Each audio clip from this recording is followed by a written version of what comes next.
Hello everyone, this is Kyle Galaz with Poor2Pro Car Sales Training. Extremely excited about the third episode. The first two episodes went great, turning lookers into buyers, not buyers into lookers. And then the second episode was talking about how to bounce back from a bad sales month. Got good feedback on those. I appreciate your guys' support so far. We're only 3 episodes into this now with this one, and I'm having a lot of fun. My goal is to turn you into 100,000 plus a year car salesman. Whatever you're making right now, we need to get you to 6 digits. If you're already making 6 digits, then we need to get you to $200,000 a year. In the car sales business, $100,000 a year is so doable. You may not be making that right now and think that's impossible, but it's not. It's actually quite easy doing the right steps and having the right work ethic. Today we're going to be talking about holding gross. How do you hold gross? The guys that are making over $100,000 a year are the guys that full pop deals all the time. Every once in a while, you're gonna have that deal that you got to give away, and it's just a mark, and it might be a mini. But the key is to only have a mini or 2 a month, and the rest are pounders, right? Holding gross is how we do that. Not giving it away. You've earned that money, and you're gonna get it. Your dealerships earn that money. Your dealership has massive overhead. So if you just give away cars, you're hurting your paycheck, but you're also hurting the dealership to provide, more jobs and better amenities and whatever, upgrades, more inventory. So think about the big picture. Bigger paycheck, better facility to work at, happier managers. All right, let's start with this subject of holding gross. I'm going to ask you a question. I'm going to give you a second to think about it. When does holding gross begin? Take a moment. When does holding gross begin? I've been doing this 20 years. I've been a sales trainer. I'm currently a sales manager that does sales training, podcasting. I love it. I was a salesman for 15, 17 years. We're going to talk about holding gross. The answer is the moment you greet the customer. That's when holding gross starts. Does that sound right? Or does the holding gross start at the desk when you got your first pencil? Nope, it's too late. Too late if you've waited to the desk to start trying to hold gross. The customer's going to chew you up and spit you out, and you're going to be at the mercy of the customer, right? So here's how it starts. First, holding gross starts at greeting the customer with how you present yourself. You are a car sales professional that's worth over $100,000 a year. That's a career car salesman. It's not just a job to you. It's a career that is a professional. And when you greet that customer, you got good posture, you got good tone, and you can basically say you're in control without saying it by the way you greet a customer.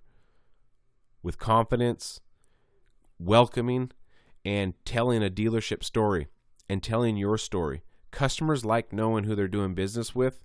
And when you tell them, hey, the dealership's been here for 50 years, the owner started off as a lot attendant washing cars, and he built his way through the ranks. The owner of this dealership knows the grind, and that's why I like working here, Mr. Customer, because I like working for a guy that's for the people, that started off with nothing and wasn't born with a silver spoon. Whatever story your dealership has, find it out. Go talk to your general sales manager. Go talk to the owner. Figure out how the dealership started. Because when you tell that story to build value with your customer in the dealership, the dealership they just left, that salesman didn't tell them that. So they just think they're doing business with some regular old dealership. But when they come to your dealership and find out a nice story about how the dealership started, and you do it in a professional way that's quick, they like that because they want to know who they're doing business with. I want to know who I'm doing business with. And so do you.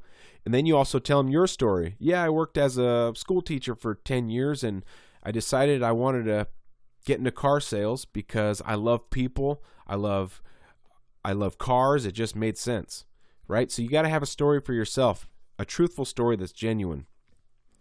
People will see value in that if it's a genuine story because they didn't get that from the other dealership. Okay. Also, The steps of the sale. Let's talk about that real quick. Holding gross starts at the beginning because that's the start of the steps of the sale. If you skip the steps of the sale, your gross will go down. I'll explain how that works. There is a formula in the steps of the sale, and you cannot skip the steps. Remember, this is your dealership. You got hired there. You represent millions of dollars of inventory. This is your house. That customer is not going to tell you how you do business. That customer is not going to dictate the steps of the sale. The customer doesn't get to tell you, I don't want to test drive it. I've driven with them before. Nope. Sorry. I'm the professional. This is my job to help you. And I'm going to do the steps of the sale, because there is a psychological thing that happens in the steps of the sale that builds value, which in the end holds gross. Okay? Building value in yourself is just as important as building value in the car.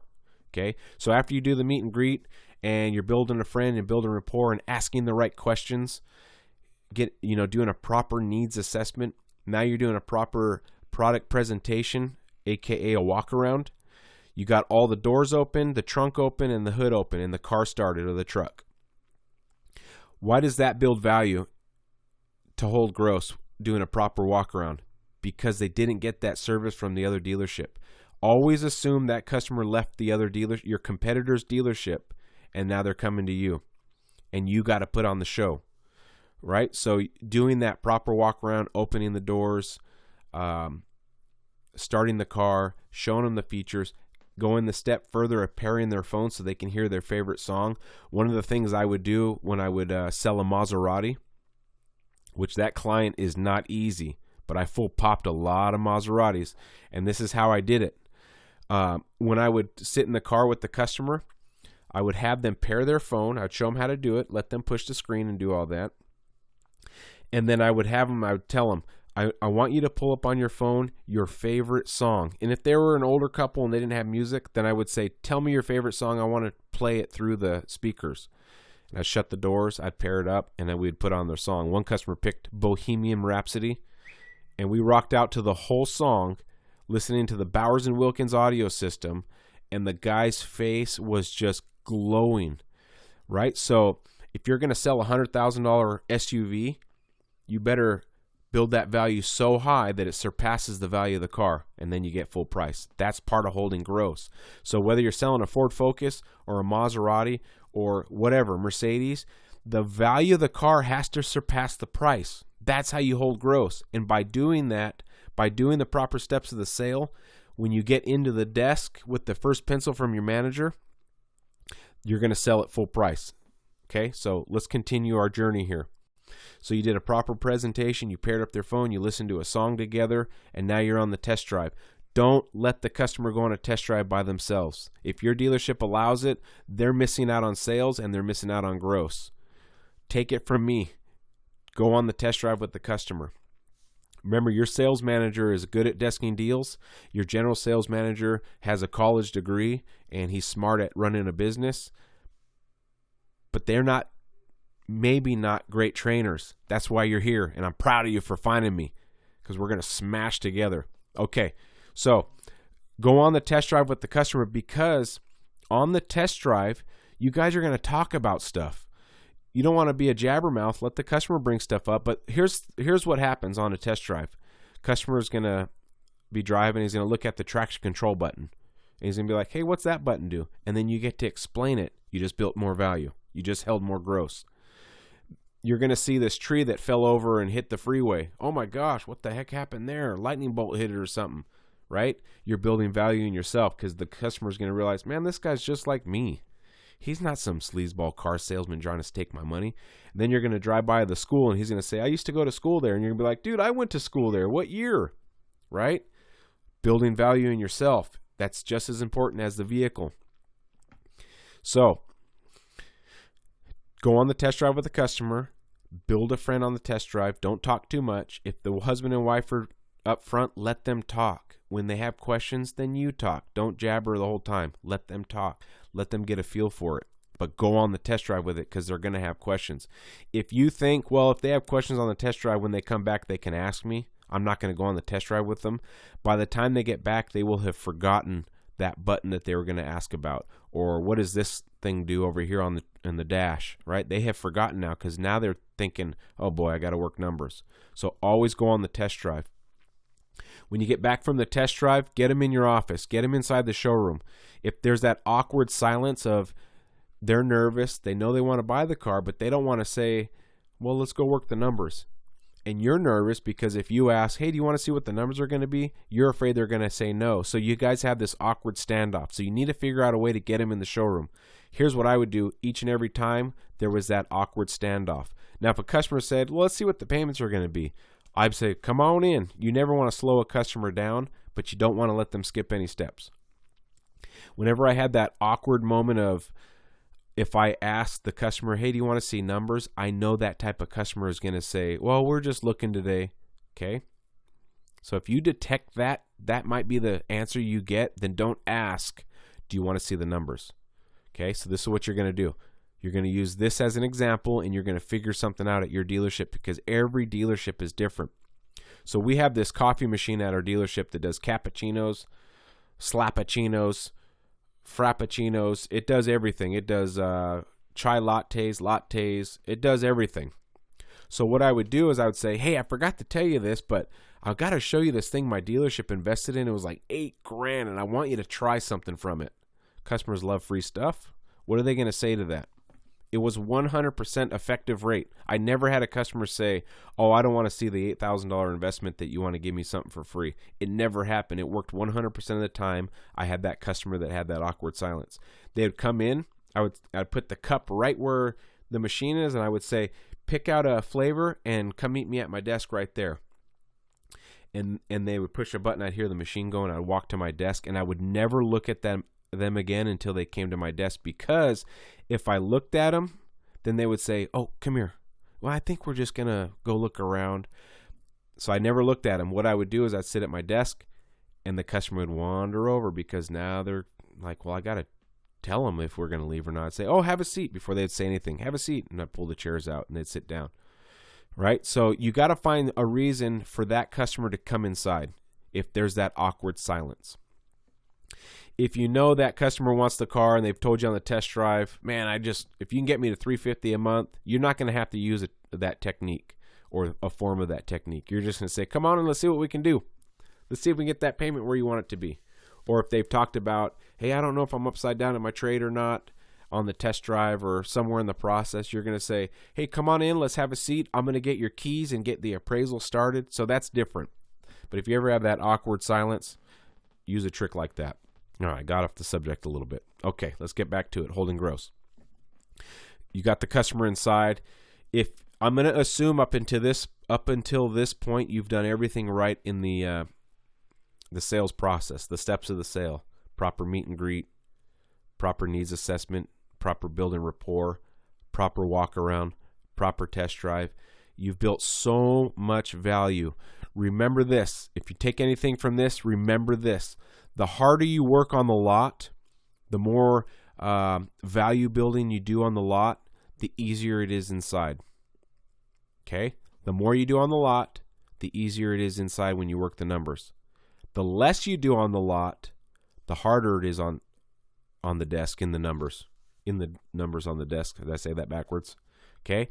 Remember that. If you skip steps and you speed through everything and you just go around the block real quick on the test drive and not properly try out the four-wheel drive and all that, then when you come inside, it's going to be a grind. But if you do everything right on the outside, you built a friend, you built rapport, you showed them the car, you showed them all the buttons, you paired up the phone, you went on a killer test drive, you tested out everything. When you come back, holding gross is going to be extremely easy. Remember this also. When the value surpasses the price, it's a slam dunk.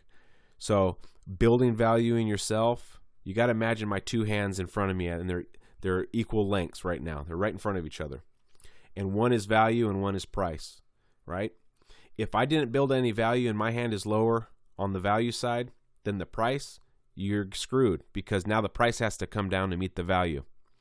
Wish I had the camera on right now so you can see this. If the value surpasses the price of the vehicle, then it's a slam dunk because the customer says, holy moly, they're only asking 15 grand for this. This thing should be 23 grand. That's how you get full pop, because the value passed the price of the vehicle. Remember that. The value has to surpass the price. If you didn't do a good enough job out there, then the price has to come down to meet the value. Man, that's so good. Freaking love that, because it works. Up until that point, you've done everything right. Now you have your first pencil, and it's a scary pencil. The trade's not worth much. You're asking full price, right? If it's scary and you don't have that confidence, it's because you're lacking something that you did outside, or you didn't build some value, or you didn't build a friend, because now you're scared to go out there with this number because you probably didn't do a good enough job outside.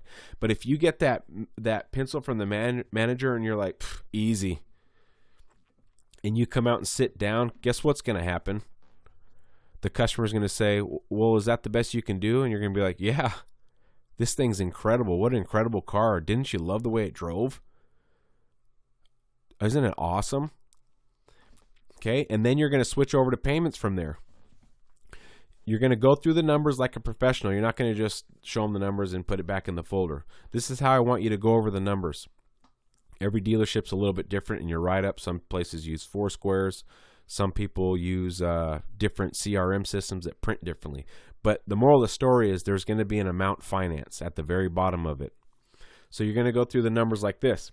Here's the price of the vehicle, $14,999. Here is the tax rate for where we live, whatever that is. It's $490 or whatever it is. Here's the dock fee. And here is your out-the-door amount finance. And you're going to flip that paper over after they see that number, and you're going to talk about financing. Now, our banks allow us to go anywhere from 24 months up to 60, even 72 if you have really good credit. Sometimes they let you go even farther. But what we do is we figure out, okay, here's the customer's credit information. We're not going to send you to a bunch of banks. We don't want to affect your credit score. But we find the key banks that are going to give us the very best interest rates, and we show you payments at these 60 or 72, and then you can determine, hey, honey, what do you think? Let's go with the 72 months. Remember, you can always pay it off early, but at least I give you a few options. And they're going to usually nod like, yeah, that sounds fair. And then I grab that paper and I stick it in the file, and I get right to the credit app because I've given them the numbers. I've given them all my sweat equity. I'm exhausted at this point from how good of a walk around and demonstration drive I did. And the customer knows that, so they're not going to argue with the price. Now, a default thing a customer says is, well, can you do better price than that? Or, well, the other dealerships, doing 1,000 off or 2,000 off or 5,000 off. Here's what I say to that every time. John, I understand that, but I don't represent their inventory. I don't represent their cars or their dealership. All I represent is my vehicles and my work ethic. And this is what it takes to buy this car. Now, here's what I can promise you. I will make it as easy as possible with the financing, the interest rates, and the payments. Because in the end, it's about payment. You can grind me on price, and I've had customers grind me for hours and hours on price, and then we get the payment, and they're like, I can't afford that. Well, then why did you beat me up for 2 hours on the price if the payments are too high? So I always... And this goes for my household too, because my wife and I always look at our budget. And we have told each other, hey, if we can get this car payment to this number, we're buying the car. I never tell my wife, or my wife texts to me and says, if we can get to $14,500 out the door and have an astronomically high payment, I might consider the car. Or, it doesn't make sense that way. So if you're going to beat me up on price, let me at least see the payments first. And the customer is always going to say, because you've done everything right into that point, is say, all right, that sounds fair. Now, if the customer is paying cash, that's a little different, right? Because now it's truly about this guy's about to stroke a check. So he's going to ask for whatever amount off. So anytime I have a customer, and this is exactly what I tell them, okay? I wish I had a real customer in front of me so I can show you, but this is what I tell customers, verbatim. Mr. Customer, if you're going to make me an offer, which I totally get, everyone on the planet wants a good deal, and I wouldn't expect any less. You have to understand the way we do the way our dealership does business is by fair and reasonable offers. Okay, so if you're expecting thousands off, I don't want to set you up for failure and say, oh yeah, my customer wants 3,000 off. We can do that. It's not how it works here. So whatever offer you're about to make sure it's fair and reasonable. We deal in hundreds here, not thousands. And then I let the customer digest that for a moment. And if the customer says, well, guy down the street, it's taking $5,000 off, then I go to I don't represent their inventory, I only represent mine, and I know how we do business. And this is why we're so successful, is because we don't gouge people. We deal in just hundreds of dollars. So if you're asking for $200 or $300 off, I will always go to my manager and ask. But if you're expecting thousands off, then we're probably at an impasse here. And then you let the customer stew on that for a bit. Because first, he believes you because you've done everything right into that point. Remember, holding gross starts at the beginning. So when you speak to him at this point of the process, he believes you. 100% the customer knows, I am dealing with a professional and I believe this guy. Because you've done everything right. There's a word in the car business called reciprocity. You can look it up. Basically, if I give my customer my first and last name, subconsciously, he's going to give me his first and last name. Whatever I give, the customer will give. Look up that word, reciprocity, and apply it to every car deal you do, because when you learn this word reciprocity, you will hold gross, okay? I wish I could take you through, physically show you and train you, but all I have is this podcast to train you. But the more sweat equity I give my customers, the harder it is to walk away from the deal, and the harder it is for the customer to grind and grind and grind, because I've done everything right. Just remember, you've done everything right to this point. You earned that money, okay? And you've said all the right things. We deal in hundreds, not thousands. I don't represent those other dealerships' cars or the dealership or the way they do business. If they can do thousands off, that means they're bumping the prices thousands, and I don't want to do business there, and I certainly don't think you would. Wouldn't you want to do a business with a dealership that sells this many cars a month that only makes a little bit per car, and we make up by volume? Whether that's true or not, it's okay to say that, because volume could be 30 units a month for your dealership or 2,000 a month for your dealership. Your volume is your volume, okay? So now here's what I need you to do when you're doing your pencil with your customer. Is first, your tone is very important. Think about the tone I used when I was telling the customer those closes. And your eye contact is important. When you're staring someone down eye to eye in a very respectful way, you're the boss, man. You are the professional. You can't go to a dentist and tell a dentist how you want your teeth done. The dentist knows. You're going to trust the dentist. And when the dentist says, hey, this is what we got to do to fix your pain, what are you going to argue? Nope, fix it. Same thing in the car business. If you represent yourself as a business professional, when it comes down to the numbers, they are not going to argue, because you're the professional. They are the amateur. You sell more cars in a month than they'll buy in an entire lifetime. You are the professional. Remember that. You're the sales titan. You're the guy that's making 6 digits a year. I'm the guy that's making 6 digits a year. So remember that when you're doing your close. Now, there's things out of our control. They got a 490 score and they're 10 grand flipped. We're kind of screwed in that scenario, right? You can't close that deal because the banks aren't going to do it. You might be able to get them to say yes, but remember some of these scenarios that you got to give yourself a break on. The customer literally only has $10,000 left in their account to buy this car, and they don't want to finance, and your car is $14,900 and they thought they were going to get $5,000 off, and they don't want to finance because they're not working. I don't know the scenario, but there's certain things out of your control, so remember those and don't beat yourself up about those. We're talking about the customer that can buy, has good credit, or is approvable, but wants to grind on you. Okay? When you do a job so well and you represent the numbers very professional, when the part comes about talking about payment and let's get your credit, they're just going to go right along with you. They truly are. That's really all I wanted to cover in this podcast. There's so many little things. There's so many more things that hold gross. But remember this: when the value surpasses the price of the vehicle, you get full sticker. That value has to surpass it. Building the value is building value in yourself, your dealership, even your manager. You can say, I used to use this all the time. I'd point at my manager that sat behind me behind this glass wall. I would say, that's the manager that gave me a shot, and I'm honored to work here. I love this dealership, and I'm thankful for that manager to give me my shot. And customers would always look at my manager behind me and wave, and he'd wave back because they knew that that was the guy that's going to be working my numbers. And I built value in my dealership. This is what I would do. I built a ton of value in me, my dealership, my sales manager, and I built so much value in my walk around and test drive that when I got to the desk, it was easy. I had the highest gross average at my dealership for the last 2 years before I was a sales manager. 2 years in a row at this particular dealership, highest average gross for the entire year, 2 years in a row. So I know what I'm doing, and I want to help you know what you're doing, especially if you're new or even old in the car business. It doesn't matter. Remember, we're students all the time. We're students of the game. I'm proud of you guys for listening to this podcast, and I hope to see you in the next one, or leave some comments. If you need help with a certain subject, message me or leave a comment so I can go over that in the next podcast. I appreciate you guys.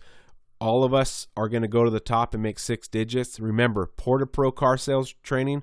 Become a sales titan. This is Kyle Galaz. I appreciate you. Bye.